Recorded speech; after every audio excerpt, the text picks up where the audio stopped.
back to this YouTube channel, and if you are new here, kindly subscribe. So today I take you to the rice fields. Some of you only eat pishori without knowing how it's harvested or planted, and today I take you through the process of harvesting. That machine, as you can see it there, is called a combine harvester, and it's used to cut the crop. It feeds it to the threshing mechanism, it cleans it, and it discharges the grain directly into the bags. The harvester has made work easier, it saves time, and it separates the grain from the straws.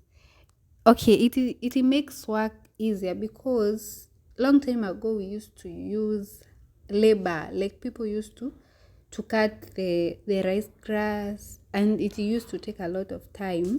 And its disadvantages, it has caused unemployment because you can see it is a machine.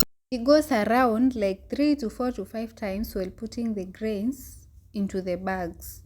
This would have taken us like 1 day, but it took us like 3 to 2 hours.